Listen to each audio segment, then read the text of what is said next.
the summer of 1944, had tilted the balance of the Pacific War, from the steaming jungles of New Guinea to the coral atolls of the Central Pacific. Allied forces had been pushing relentlessly toward Japan's inner defensive ring.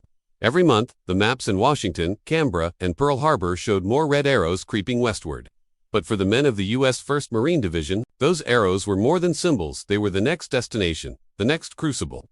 In early September, these Marines, many of them veterans of Guadalcanal and Cape Gloucester, were steaming toward a speck of land barely visible on most maps. Peleliu. For almost half of them, this would be their baptism of fire. The others had faced the Japanese before and knew what the coming days might hold: heat, exhaustion, and the kind of combat that seared itself into memory. Among the younger replacements, however, the mood was mixed. A cocktail of restless energy, gnawing nerves, and the unspoken question, will I measure up? The Pacific in 1944 was a theater of converging strategies. Admiral Chester Nimitz, commanding the U.S. Pacific Fleet, was island-hopping through the Central Pacific Tarawa, the Marshalls, the Mariana Siege conquest, pushing American bombers closer to Japan's home islands. Meanwhile, General Douglas MacArthur was driving up from the southwest, through the Solomons and New Guinea, his eyes fixed firmly on the Philippines. By August, American forces had already breached Japan's absolute national defense zone in the Central Pacific. The victory in the Marianas had been decisive, but it came at a cost: delays, heavy casualties, and a wary respect for Japan's capacity to adapt. MacArthur saw the next step as the liberation of the Philippines, starting with Mindanao, but between his forces and that goal lay the Palau Islands, a cluster of emerald reefs and jagged limestone rising from the deep blue. Held by an entrenched Japanese garrison, Operation Stalemate was conceived to secure this flank. The plan called for the seizure of Peleliu, Angar, and smaller outlying islands, providing airfields and anchorages to protect MacArthur's advance. The operation was to be carried out by the 3rd Amphibious Corps, built around the battle-hardened 1st Marine Division and backed by the fresh 81st Infantry Division. On paper, it was to be swift, a hard-fought quickie. Marine Commander Major General William Rupertus confidently put it 4 or 5 days, maybe less. That confidence masked a quieter reality. By September, nearly 40% of the 1st Marine Division were new recruits. The veterans carried the invisible scars of past campaigns, while the newcomers carried only the weight of their gear and the burden of proving themselves.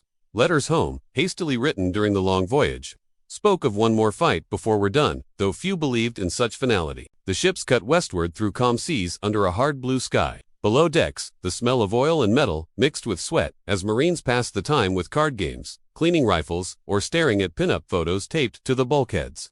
Occasionally, the mess decks would fall quiet as news trickled down from the wardroom: rumors of enemy strength, debates about whether the operation might be canceled, and whispers that Admiral Halsey himself had questioned the mission's value. But the orders held. The transports, cargo ships, and flat-topped carriers of the Western Pacific Task Force churned steadily toward Peleliu, their wakes fading into the horizon. Ahead lay beaches given bland codenames: White 1, White 2, Orange 1, Orange 2, Orange 3, but for the men who would land on them, those names would soon be burned into memory, forever tied to heat, gunfire, and the desperate scramble to survive the first minutes ashore. Somewhere beyond the horizon, on that tiny island of coral and jungle, Japanese soldiers were waiting. They had carved their defenses into the rock, stocked their bunkers, and sworn to hold Peleliu until death. For both sides, the battle was already a certainty. And so, in September 1944, the stage was set not just for another amphibious assault, but for one of the most bitterly contested pieces of ground in the entire Pacific War. September's crisp air carried the scent of damp leaves and diesel exhaust. In the weeks following the Allied breakout from Normandy, both sides understood that the war in Western Europe was entering a new and dangerous phase. The summer's lightning advances had pushed German forces across France in disarray, but they had not collapsed. Instead, they were regrouping, searching for ground to stand and fight. The Allies, flush with the victories of August, now faced an unforgiving reality. Supply lines were stretched thin over hundreds of miles. The great ports of France had yet to be fully secured, and without them, fuel shortages began to choke the momentum. Commanders debated their next move. Eisenhower favored a broad front approach, pushing along the entire western line to keep the Germans off balance. But Field Marshal Bernard Montgomery argued for a concentrated thrust into the Netherlands to strike deep into Germany's industrial heartland before the winter rains. On the other side, the Germans were not idle. Field Marshal Walter Model, nicknamed the Fireman of the Reich for his ability to plug holes in collapsing fronts, was tasked with halting the Allied tide. Model knew the Reich's survival hinged on holding the Rhine River. Every bridge, every canal, every narrow road became a potential choke point to buy time. Orders came down from Hitler himself. No retreat beyond the Rhine. It was not just a command, it was a gamble. The result was a tense, high-stakes tug-of-war. Allied reconnaissance planes spotted hurried German fortifications in key Dutch towns. Wehrmacht units, battered yet disciplined, dug in along dikes and waterways. SS Panzer divisions, still dangerous despite losses, lurked in reserve. They were like coiled snakes wounded but ready to strike. Inside Allied planning rooms, the air was thick with maps, cigarette smoke, and arguments. Montgomery's ambitious plan code named Operation Market Garden would bypass the Siegfried Line and seize a series of bridges leading into the heart of Germany. But the risks were plain. The plan demanded speed, precision, and perfect timing. A single delay could doom the operation. Meanwhile, Model's staff pored over intercepted signals and troop movement reports. The Germans suspected the Allies might try something bold in the Netherlands. Bridges at Eindhoven, Nijmegen, and Arnhem became the focal points of their preparations. Mata issued a chilling directive: hold Arnhem at all costs. By mid-September, both armies were poised like wrestlers in the final moments before the bell. The Western Front was no longer a straight push, it was a complex chessboard, with each side maneuvering for position. Every canal crossing, every road junction could tip the balance. The stage was set. What lay ahead would be one of the most audacious and controversial operations of the entire war. By early September 1944, the Imperial Japanese High Command understood a brutal reality. The American noose was tightening around the Philippines. After devastating losses in the Marianas and the Chinese, Tokyo knew the U.S. Navy's next blow would likely fall on their prized gateway to Southeast Asia, Leyte in Manila and Tokyo. Maps were spread across long wooden tables. Commanders traced shipping lanes, airfields, and choke points with the tips of their pencils. Leyte Gulf, with its deep anchorage and access to the central archipelago, became the focal point of their strategy. The stakes were clear. If the Philippines fell, Japan's lifeline to its oil-rich territories in the Dutch East Indies would be severed. Operation Shogo, Victory Operation. The Japanese response took shape under the codename Shogo 1, an ambitious plan that bordered on desperation. It called for a massive, coordinated strike to annihilate the American invasion fleet in one decisive blow. The plan hinged on a three-pronged naval counterattack. Northern Decoy Force, a powerful carrier group, battered but still dangerous, would lure Admiral Halsey's fast carriers away from Leyte Center Force. Japan's most formidable battleships, including the legendary Yamato and Musashi, would steam through the central Philippines and smash the landing beaches. Southern Force, additional battleships and cruisers would attack from the south, trapping the Americans in a deadly pincer, a high-risk gamble to make this work. The Japanese had to coordinate thousands of miles of naval movement with razor-thin timing, all under the watchful eyes of U.S. submarines and reconnaissance planes. Fuel reserves were dangerously low. Many ships would have barely enough to reach the battle, let alone return. Aircraft shortages meant their carrier air wings were a shadow of their former glory, yet the High Command believed a bold stroke might shock the Americans into halting their advance. In the words of one Japanese officer, "We have no choice. If we lose here, we lose the empire." Leyte becomes a fortress on the ground. Light's defenders dug in. Artillery pieces were concealed in palm groves. Airfields were reinforced for the anticipated arrival of kamikaze units, a new, grim tactic born of desperation. Infantry and coastal defense guns were positioned to contest every beach. Japanese engineers worked around the clock, using forced labor to carve bunkers and ammunition dumps into hillsides. Supplies were rushed in via small, fast transports, dodging American submarines prowling the surrounding waters. By the end of September, the stage was set. The Japanese Navy, though battered and fuel-starved, was poised for one of its most complex and daring operations of the war. Every man knew the odds. But the Empire demanded a fight to the last ship, the last plane, the last drop of fuel. Next would come the clash that would decide the fate of the Philippines. And, some believed, the war itself. To understand the ferocity of the coming battle, one must first know the ground on which it would be fought. Peleliu was a small island just 6 miles long and 2 miles wide, shaped like a lobster claw, lying in the western Pacific, Pala Archipelago. On a map, it seemed insignificant, but in war, even a scrap of land could become a fulcrum for entire campaigns. The island's northern claw was dominated by the Umerbergel Mountains, a jagged labyrinth of coral ridges and cliffs that looked almost beautiful from the air, but concealed the most formidable natural fortress in the Pacific. These ridges were not the rolling hills of Europe, they were razor-edged coral spines, honeycombed with caves, tunnels, and natural bunkers formed over millennia. The Japanese had expanded them into a fortress city hidden in stone. The southern end of the island was flatter, home to Peleliu's single airstrip, a wide coral runway surrounded by scrub vegetation and shallow lagoons. This was the airfield Admiral Nimitz and General MacArthur, considered essential for controlling the approaches to the Philippines. But getting to it would mean crossing open, sun-scorched ground with almost no cover. Peleliu's climate was another enemy in waiting. Temperatures regularly climbed above 110 degrees Fahrenheit. 43 degrees Celsius. Under a brutal equatorial sun, the island had no rivers, no fresh water, and only sparse vegetation for shade. Its beaches, though picturesque in peacetime, were lined with coral reefs that could shred the hulls of landing craft. Beyond the beach, dense mangrove swamps and thick jungle choked movement, giving defenders countless ambush points. The very earth itself was coral-hard enough to resist even heavy bombardment, meaning shells often exploded harmlessly on the surface instead of digging into defensive positions. For the Marines who would soon land there, Peleliu was not just a battlefield. It was a furnace, a maze, and a fortress, all at once, an island designed by nature and perfected by human hands to be a killing ground. The Americans did not yet know that the fight ahead would not last a few days, as planners promised, but would stretch into weeks of unimaginable brutality. Before the first Marines ever set foot on the black volcanic sands of Iwo Jima, the island endured one of the most intense pre-invasion bombardments in history. On the morning of February 16, 1945, the horizon was lined with American battleships, cruisers, and destroyers, their silhouettes dark against the pale light. Then, the sky tore open. From the decks of USS New York, USS Texas, and a fleet of other warships, the first thunderous salvos roared toward the island. Shells the size of small cars arced high, their trails briefly visible before vanishing into the thick air. Moments later, Iwo Jima shuddered as steel struck earth, sending fountains of dirt, rock, and smoke skyward. The earth's rumble was so deep that sailors miles away could feel it in their chests. For 3 straight days, the U.S. Navy unleashed a storm. Battleships crept closer to the shore, hammering Japanese fortifications. Cruisers and destroyers stitched a landscape with streams of high-explosive fire. Overhead, carrier-based aircraft dove in low, strafing defensive positions and dropping bombs that split bunkers open like cracked eggs. The island, from above, looked like it was on fire, a shifting, smoking wasteland of craters and shattered concrete. And yet, beneath that apocalyptic curtain of smoke and flame, the defenders remained. Kurabayashi's men had learned from other Pacific battles, heavy bombardment often failed to kill dug-in troops. On Iwo Jima, his underground labyrinth shielded thousands from the devastation. Shells could obliterate surface structures, but most Japanese soldiers waited in reinforced chambers, deep under the black sand. Many positions were connected by narrow tunnels, allowing troops to move unseen and unharmed, emerging only when the bombardment ended. By the second day, American naval officers grew uneasy.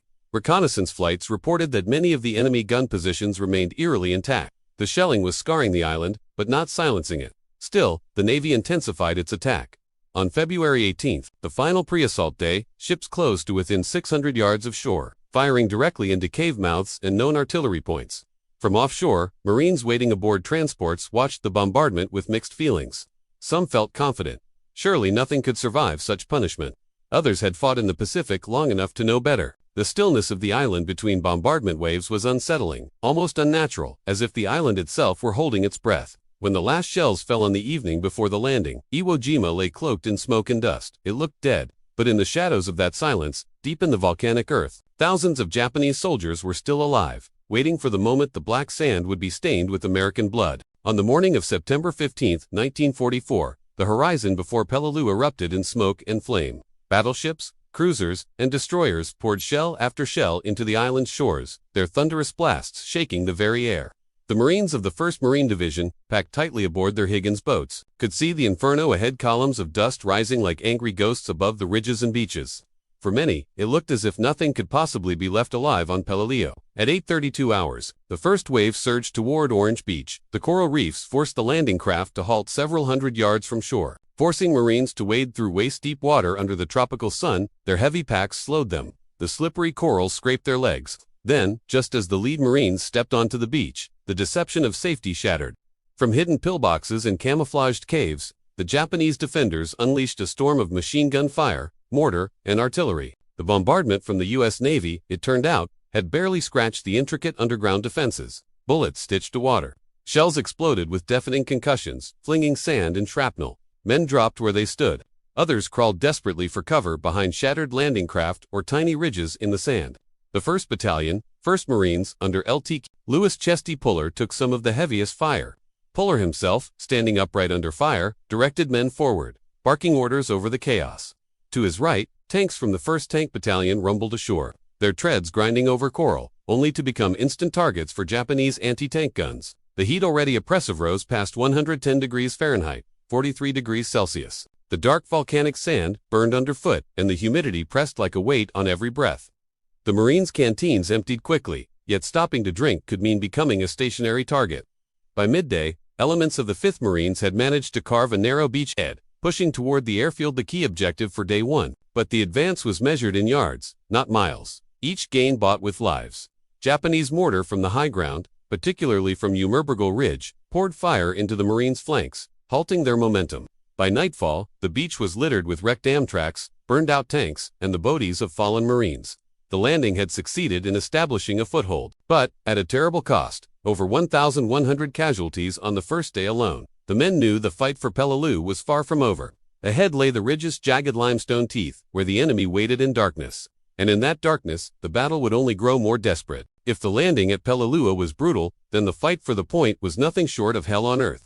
This small coral promontory, jutting from the northwest corner of the landing beaches, looked unremarkable from the sea. But to the Marines of the 1st Battalion, 1st Marines, particularly K Company, under Captain George Huntit, became the single most dangerous piece of real estate on the island. The point was a natural fortress. Carved into its limestone were a network of Japanese bunkers and interconnecting tunnels, all with commanding views of the beach and lagoon. From this position, Japanese heavy machine guns and artillery could sweep the landing zone, turning any American advance into a meat grinder. Neutralizing it wasn't just important, it was essential for survival. Captain Hunt's orders were simple in wording, but murderous in reality. Take the point. His 235 Marines were to move forward, capture the position, and hold it against inevitable counterattacks. There was no room for delay. The longer the point remained in Japanese hands, the more Marines would die on the beaches. The approach was deadly from the first step. Japanese gunners had presided every avenue of advance, and as K Company moved out, they were raked with fire from multiple angles.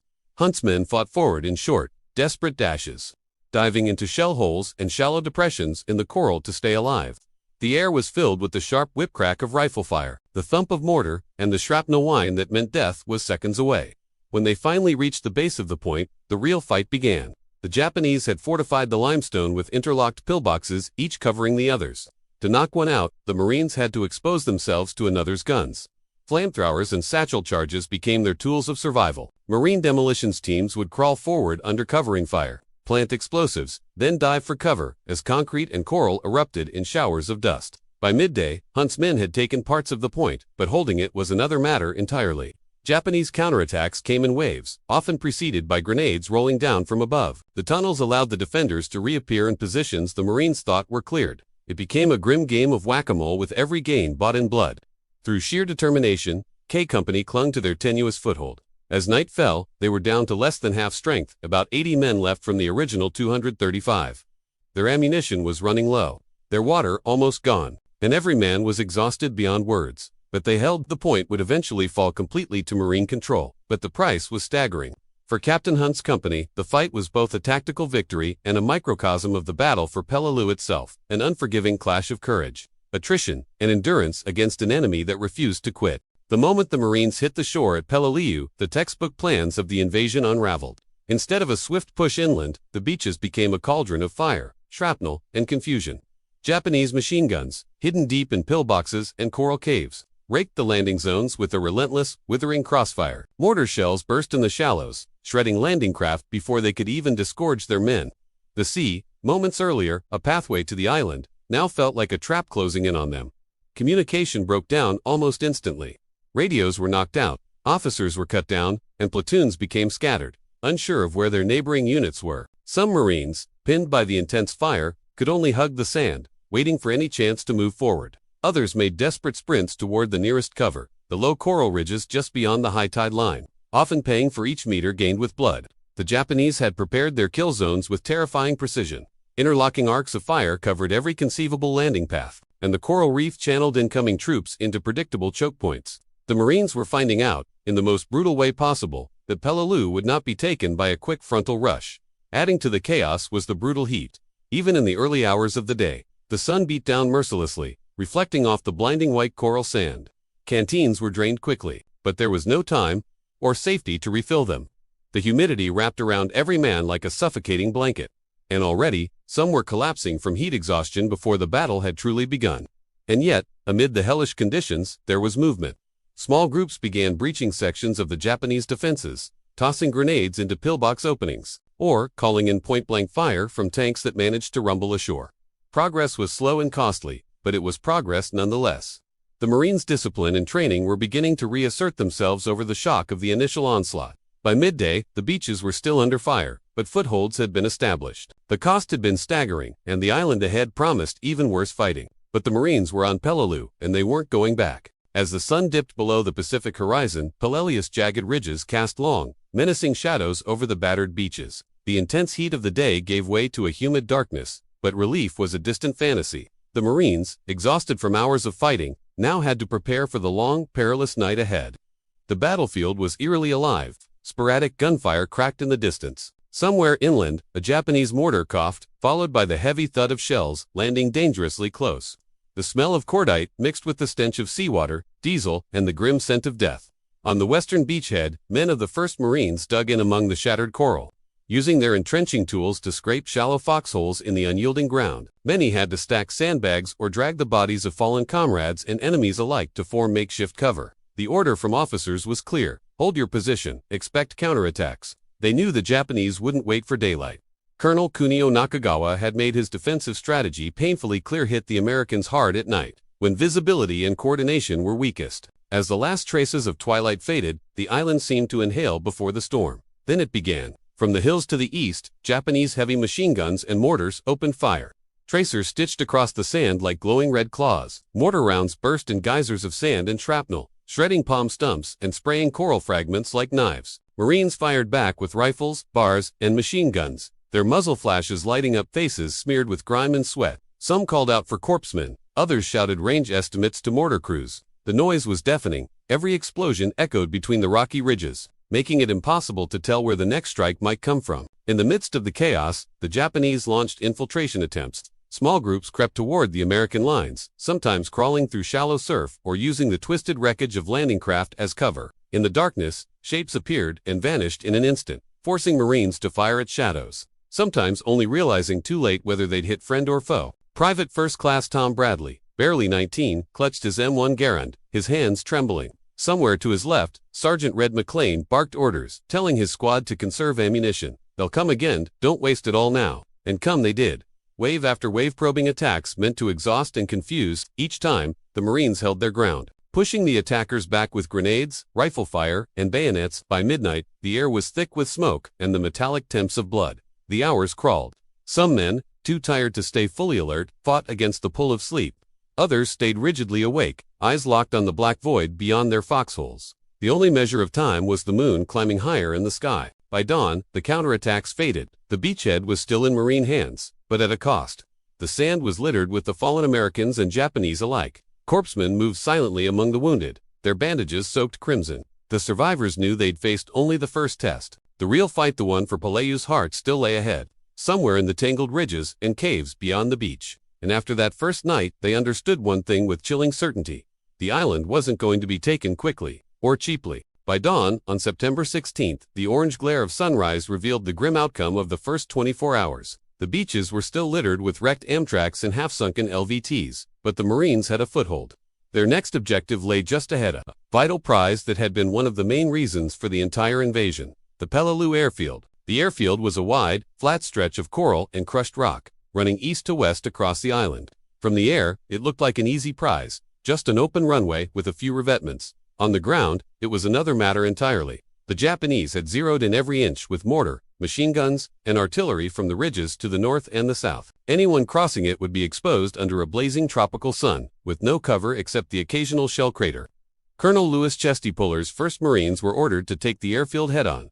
At 0730 hours, the attack began. The Marines emerged from the tree line and immediately came under intense fire from multiple directions. Mortar shells whistled in, exploding with deafening concussions that sent shards of coral slicing through skin and bone. Japanese Type 96 light machine guns, positioned in well-hidden bunkers on the northern ridges, swept the open ground. Snipers picked off anyone who paused for more than a heartbeat. The heat was already brutal, over 110 degrees Fahrenheit, 43 degrees Celsius. In the open end, the coral surface reflected the sun's rays back like a mirror. Marines moved forward in short bursts, diving into shallow depressions whenever the incoming fire became too heavy. The effort was slow, exhausting, and costly. By mid-morning, the 1st Marines reached the edge of the runway. Crossing it meant stepping into a killing zone. Units dashed across in 2s and 3s, some making it, others cut down mid-sprint. Medics worked under constant fire, dragging the wounded back, often becoming casualties themselves. The Japanese defense was methodical and relentless. From the north, in the Yumurbergul Ridge complex, they fired inflating machine gun bursts straight down the runway. From the south, concealed 75mm field guns lobbed shells into the advancing formations. The Marines responded with their own 81mm mortars and Sherman tanks, the latter rumbling across the open ground, using their guns to blast known Japanese positions. By late afternoon, after hours of grueling advance, the Marines had secured the western end of the airfield. But the victory was partial. The eastern half was still under heavy Japanese fire, and the ridges beyond loomed like a wall of jagged teeth. The cost had been staggering. Hundreds of casualties for a strip of land that, by now, was cratered, blood-stained, and littered with the wrecks of both Japanese and American machines. That night, as darkness fell over the airfield, the Marines knew the worst was yet to come. The ridges, those dark silhouettes against the moonlight, were where the Japanese had chosen to make their last stand. The capture of Peleliu's airfield had been costly, but the fight was far from over. Ahead loomed the Yumurbergul Mountains, a jagged, tortured mass of limestone ridges and ravines, stretching like the backbone of some ancient beast across the center of the island. The Marines had nicknamed its most infamous section Bloody Nose Ridge, and soon they would learn why. Unlike the open beaches and airstrip, the Yumurbergul was a defender's dream. Japanese engineers had spent months carving an intricate system of bunkers, pillboxes, and interconnected caves deep into the rock. Heavy machine guns, mortars, and artillery were hidden behind nearly invisible firing slits. The enemy had no intention of wasting men on suicidal banzai charges. Instead, they would fight from concealment, forcing the Americans to attack uphill, exposed, and under constant fire. As the 1st Marine Division began its push toward the mountains, the nature of the battle changed overnight. Gone was the sense of sweeping forward in large formations. Instead, squads and fire teams crawled from one jagged outcrop to the next, sometimes taking hours to advance a mere dozen yards. A hill captured in the morning could be lost by nightfall, when a hidden Japanese tunnel opened behind the attackers. The heat and thirst that had plagued the Marines on the beaches became even more unbearable here. The limestone ridges reflected the sun like a furnace, and there was almost no vegetation for shade. Canteens ran dry within hours, and resupply was slow and dangerous, as water had to be hauled up the slopes under sniper fire. In these mountains, every advance was paid for twice, once in blood, and again in exhaustion. Grenades became as important as rifles, used to flush defenders from caves before flamethrower teams moved in to finish the job. The close-quarters nature of the fighting was brutal, intimate, and relentless. Men began to describe the Yumurbergul not as a place, but as a living nightmare, a maze of rock, smoke, and sudden death, where the enemy seemed to be everywhere and nowhere at once. And still, the order came down. Push forward, ridge by ridge, cave by cave. The Marines had entered the mountains, knowing the fight would be hard. Few understood just how long and costly it would become. By late September 1944, it had become painfully clear to American commanders that the Battle of Peleliu would not be the quick 4-day sweep originally promised. The Marines had fought themselves ragged, their ranks decimated by heat, disease, and relentless Japanese resistance in the jagged Yumurbergul Mountains. What was supposed to be a lightning strike had turned into a grueling, week-after-week slugfest. It was at this point that the U.S. Army's 81st Infantry Division, the Wildcats, entered the fight. Originally tasked with securing nearby Angar Island, the 81st had completed their mission and were ordered to reinforce the battered 1st Marine Division on Peleliu. The Marines, though fiercely proud, could not hide their exhaustion. Some units had been reduced to less than half their fighting strength. When the Wildcats landed on Peleliu, the first thing they noticed was the heat. It was like walking into an oven, with the white coral sand reflecting the sun's rays upward into their faces. But the second thing they noticed was worse, the smell. Weeks of battle had left the island littered with the dead, many of whom could not be buried in the rocky coral soil. The stench clung to everything, carried on the hot wind. The Army's job was no easier than what the Marines had faced. The Japanese defenders had retreated deep into their fortified cave network in the Yumurbergul, and every advance came at the cost of heavy casualties. Machine gun fire and grenades poured from hidden openings, forcing the Wildcats into brutal, close-range combat. The enemy's tenacity shocked even these fresh troops. The Japanese fought with a grim determination, refusing to surrender. Coordination between the Army and Marines was not always smooth. Pride, different operational styles, and the sheer chaos of jungle and coral warfare made communication difficult. Still, as the days wore on, both forces came to rely on each other. The Marines provided hard-earned knowledge of the terrain, while the Army brought fresh manpower and artillery to the fight. One of the Wildcats' most notable contributions came in the methodical reduction of Japanese strongpoints, using flamethrowers, satchel charges, and bulldozers to seal cave entrances. They began to grind down the defenders' ability to fight. Progress was measured not in miles, but in yards gained. Sometimes just a single ridge after a day of fighting. By early October, the Army had taken over much of the fighting in the Umerbergl, allowing the surviving Marines to be withdrawn for rest. The transition was not glamorous, and there was no grand victory parade. Only the continuation of the slow, bloody work. For the Wildcats, Peleliu was a baptism of fire. For the Marines, it was a moment to hand off the burden to another brother in arms. And for both, it was a reminder that on islands like this, victory was paid for in sweat, blood, and unyielding perseverance. If the airfield was the lungs of Peleliu, then the Umerbergl's Bloody Nose Ridge was its iron heart, jagged, unyielding, and utterly indifferent to the Marines' suffering. By the end of September 1944, the 1st Marine Division had already been bled white.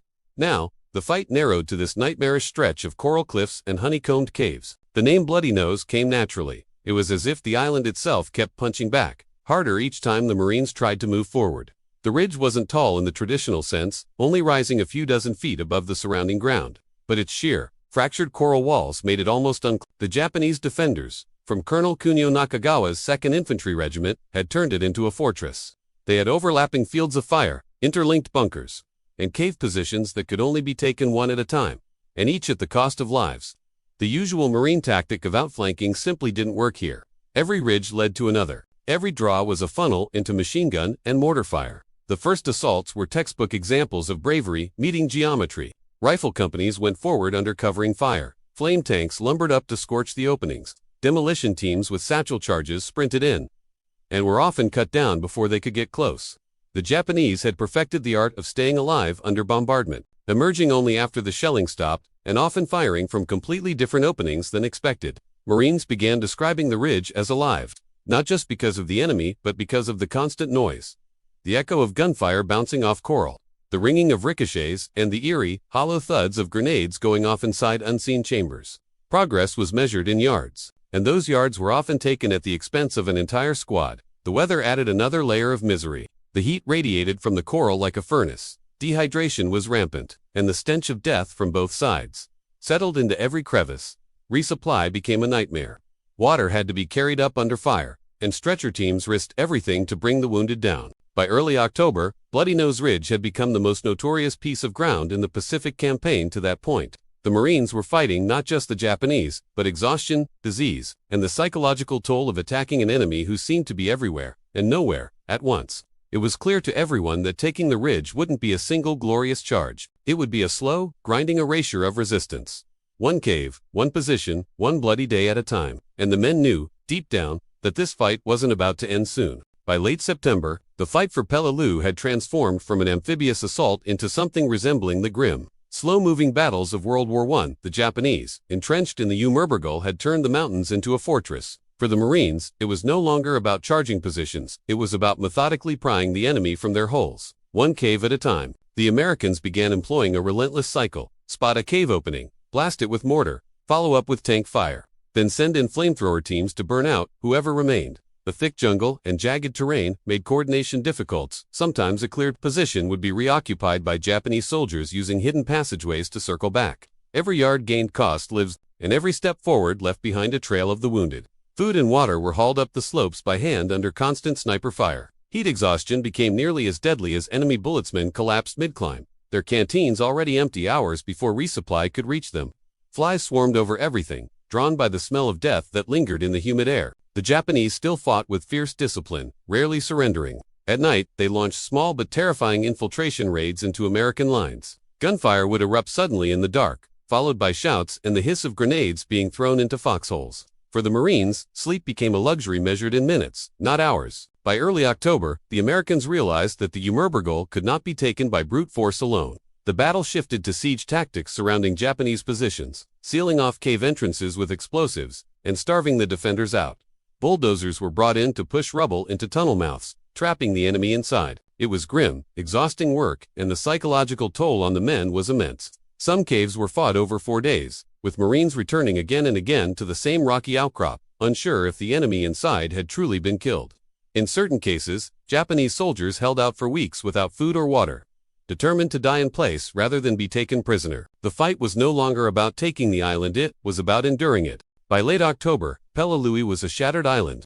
The coral ridges were scarred by shellfire, palm trees reduced to stumps, and the once lush terrain transformed into a moonscape of craters and rubble. Yet, in the northern pockets of the Ymerburgel, the Japanese clung stubbornly to their positions. Their numbers had dwindled from more than 10,000 to just a few hundred, but their determination was unbroken. Colonel Kunio Nakagawa, wounded and physically drained, still commanded from his underground headquarters. He knew the end was near, but surrender was not an option under the imperial code. The surviving Japanese troops were holed up in fortified caves, each stocked with whatever ammunition and rations they had left. Even when completely cut off, small groups would launch sudden counterattacks or sniper ambushes, making every advance costly for the Americans. The U.S. Marines, now supported by the 81st Infantry Division, methodically closed in. The fighting had shifted into pure siege tactics, sealing cave entrances with explosives, using flamethrowers to clear out defenders, and calling in artillery to blast stubborn positions. Every yard of ground required days of work.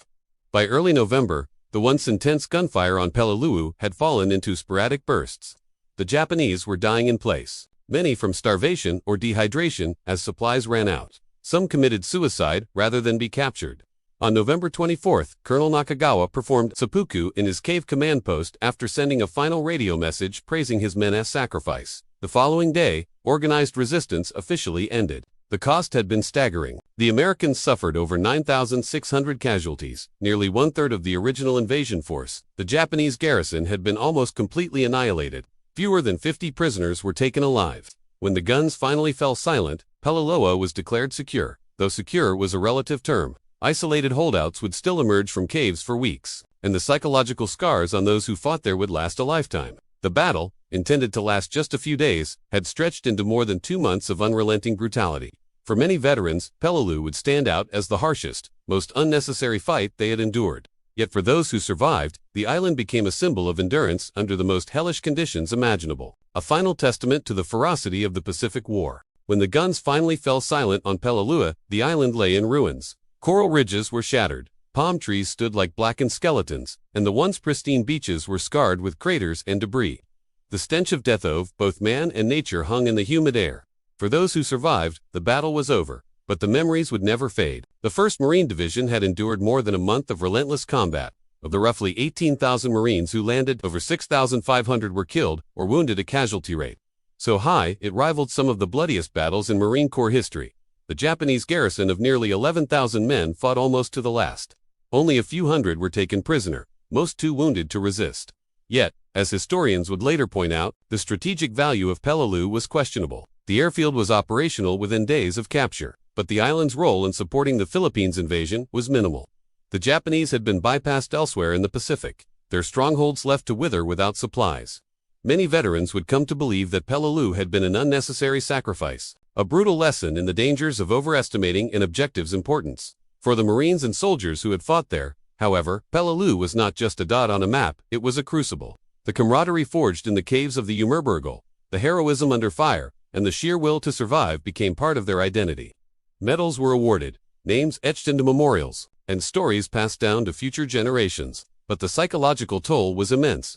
Many carried the battle home with them, haunted by the faces of friends who never made it back. Peleliu became a symbol of the Pacific War's savage intimacy where men fought at arm's length, in suffocating heat, foreground measured in feet rather than miles. Today, the island is quiet. Nature has reclaimed much of the battlefield. Vines creep over rusting artillery, and tropical birds nest in old bunkers. The sea laps gently at the beaches where landing craft once churned through surf under enemy fire. Yet beneath the calm lies the memory of September 1944, a memory of courage, endurance, and the high cost of war in the Pacific. When the guns finally fell silent over Peleliu, the island stood as a shattered monument to the ferocity of the Pacific War.